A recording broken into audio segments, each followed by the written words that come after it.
What up, homies? Back with a little Ivy League action for a Friday night. Uh, Want to say real quick, we opened up the channel with 4 straight college basketball winners this week.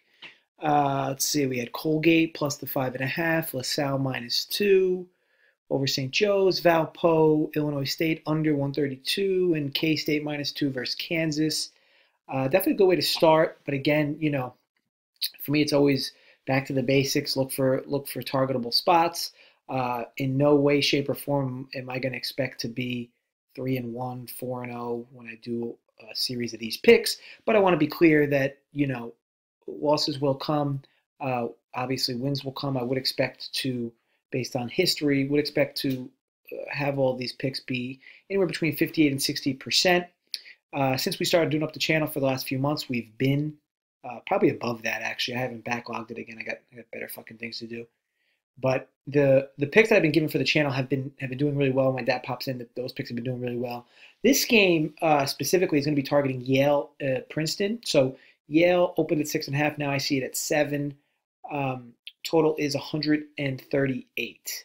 So these two teams going at it for first place in the Ivy League right now. Princeton sits atop in first with no losses in conference play.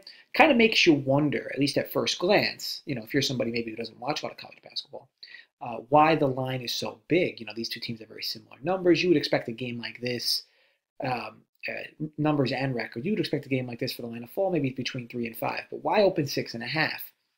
I'll give you a few reasons why. Devin Kennedy,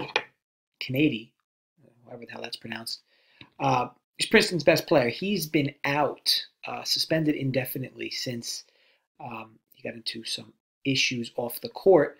So he's missed the last 3 games, and like I said, he's suspended indefinitely, so he's going to be out for the foreseeable future. He's averaging about 20 points a game. I mean, this isn't a Princeton team that's very efficient on offense, so losing a guy like him is a big deal. Now, they've won 3 straight, so I get the argument there where it's like, oh, well, they still played okay. Well, let's give you a quick brief on who they've played. They played a Division III school in Wesley. I don't even know where that is. At Columbia, KenPom has Columbia ranked at 259, and at Cornell, this is not the Cornell you might be accustomed to. KenPom has them ranked at 243. So they basically beat 3 turds without Kennedy. And again, this is a team that struggles to score. I'm a little concerned about how well they're going to be able to facilitate their offense against a very good Yale team. If I can go back to KenPom for a second. KenPom, which if you're not using them today, you probably should be to bet college basketball, website with all college basketball analytics. Guy's name is Ken Palm, hence the name. Very cheap. He charges you $20 for the whole year. All analytics college based. So definitely use that to your advantage. Take a look at it if you haven't or don't know of it. So he's got Yale ranked 76th and Princeton ranked 151. He's actually got this numbers wise at 9. Now I don't always take his numbers for granted. I mean 9 instead of 7. I don't take his numbers for granted because it's all analytical. There's more to it than that.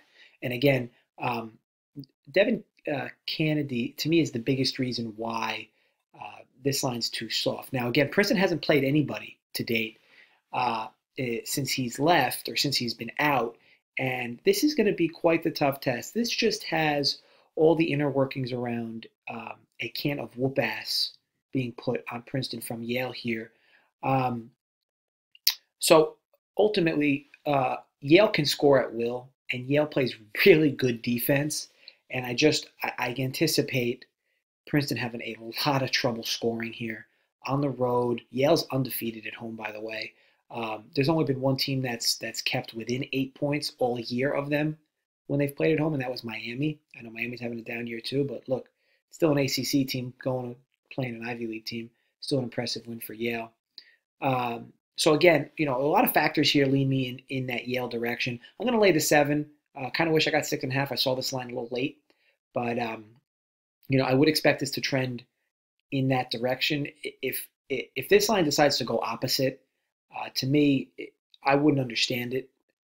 When I say opposite, I mean like go down, like tomorrow you wake up or you go look in the afternoon and it's going down to 6.5, 6. To me, that'd be wild because, again, these two teams on paper, they do not match up. Don't let these records fool you.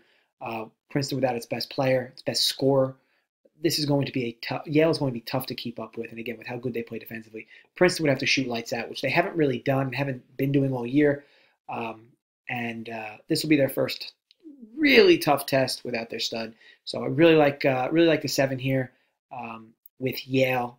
So again, that's Yale -7. It's going to wrap up this video. Gave you a random Ivy League game.